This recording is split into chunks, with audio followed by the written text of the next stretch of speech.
Have you ever been told you're an old soul or that you were so mature for your age when you were growing up? It's a compliment we hear all the time. But if you're being completely honest with yourself, deep down, it never really felt like a compliment. Instead, it felt like an exhaustion that lives deep within your bones. When you hear those words, you don't feel proud. You feel a subtle, heavy ache. While other kids your age were arguing over who got to sit in the front seat on a Costco run or throwing tantrums because they couldn't get a new toy at Target, you were doing something entirely different. You were hyper-vigilant. You were standing in the hallway quietly scanning the room, trying to read the microscopic shifts in your parents' facial expressions. You were listening to the exact way the front door closed, trying to determine what kind of mood they were in before they even took off their shoes. You weren't just a child. You were an emotional thermostat, constantly trying to regulate the temperature of the entire house so that things wouldn't boil over. Society loves to praise this kind of behavior. Teachers tell your parents, "She's so responsible," or "He never complains, he's such a good helper." Extended family members marvel at how independent you are. But here is the profound, uncomfortable truth that psychology wants you to understand: what they were praising was not natural childhood maturity. It was an involuntary, desperate survival adaptation. In the field of psychology, this phenomenon is known as parentification. It happens when the natural roles within a family structure are fundamentally reversed. Instead of the parents acting as the caregivers, the child is forced to become the caregiver to their own parents or to their siblings. This can happen physically, like a 10-year-old making dinner, doing the laundry, and putting younger siblings to bed every single night. But more often, and sometimes more damagingly, it happens emotionally. You become your parents' confidant, their therapist, or their emotional dumping ground. You are expected to soothe their anxieties, manage their anger, or protect them from the consequences of their own choices. When you grow up like this, you learn a very devastating lesson very early on. Your needs are a burden. You quickly realize that there is no space for your sadness, your fear, or your childish mistakes. The only way to earn love, or at least to secure a fragile sense of safety, is to be useful, to be invisible, to be the peacemaker, the mediator, the human shock absorber for a dysfunctional household. Let's look at what this actually does to a developing brain.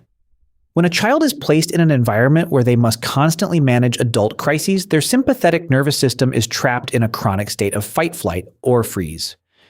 The amygdala. The brain's threat detection center becomes enlarged and hyper-reactive. Meanwhile, the prefrontal cortex, the part of the brain responsible for complex decision-making, emotional regulation, and distinguishing between past memories and present reality, is forced to wire itself for threat assessment before it even understands what a normal childhood is supposed to feel like.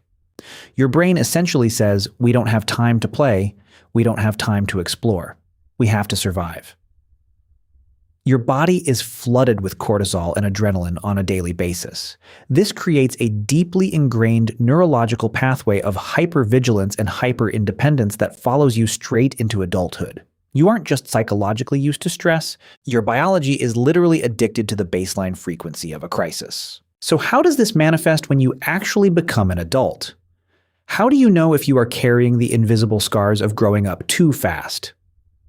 There are several distinct psychological signs, and recognizing them is the first step toward healing. Sign number 1. You physically cannot ask for help without feeling an intense, crushing wave of guilt. For you, independence isn't a preference. It is a trauma response. The idea of relying on someone else feels fundamentally unsafe. If you get sick, you push through it. If you are overwhelmed at work, you stay late and do it all yourself. Asking for help feels like you are becoming a burden, and your inner child is terrified that if you become a burden, you will be abandoned. You would rather drown in responsibilities than admit you need a life raft. Sign number 2, your nervous system confuses being needed with being loved. Take a close look at your relationships. Do you have a tendency to attract people who need fixing? Do you often find yourself playing the role of the therapist, the savior, or the parent in your romantic partnerships and friendships? When you grew up having to earn your keep by managing other people's chaos, peace feels boring. You subconsciously seek out chaotic, emotionally unavailable, or struggling partners because fixing them is the only way you know how to connect. If a relationship is healthy and equal, you might actually feel anxious, wondering, if I'm not fixing them, why would they stay with me? Sign number 3. You have an overwhelming, paralyzing fear of making mistakes. This isn't just standard perfectionism. This is a survival mechanism. When you were a child, making a mistake might have meant an explosion of anger, or it might have meant the entire household fell apart. You learned that you had to be the good kid or the golden child to keep the peace. As an adult, this translates into a constant crushing pressure to be perfect at work, perfect in relationships, and perfect in your own head. A minor criticism doesn't just feel like feedback, it feels like an existential threat. Sign number 4. You feel entirely responsible for other people's emotional states.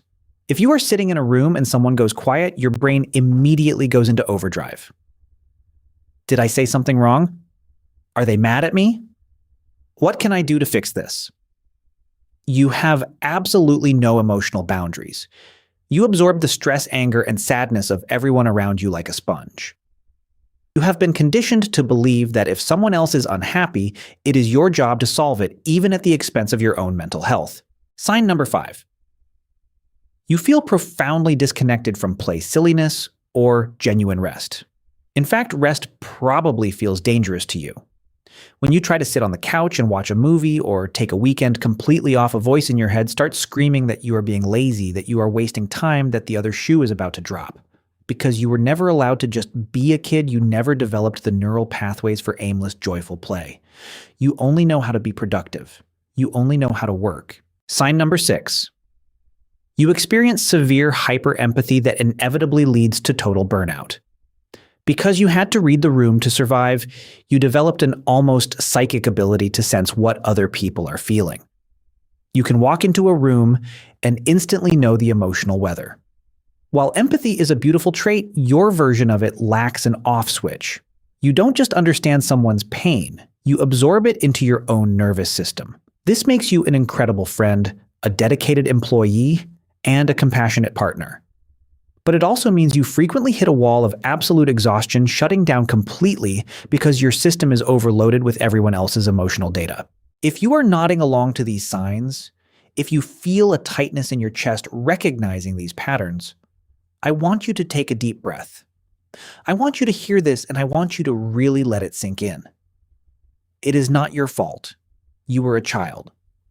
You did exactly what you had to do to survive in an environment that asked far too much of you.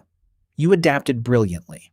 But the armor that kept you safe when you were 10 years old is the same armor that is suffocating you now. The journey to healing from parentification is essentially a journey of reparenting yourself. It is about looking at that exhausted, hyper-vigilant inner child and finally saying, I've got it from here. You can rest, How do you actually do that? It starts with the excruciating, beautiful practice of setting boundaries.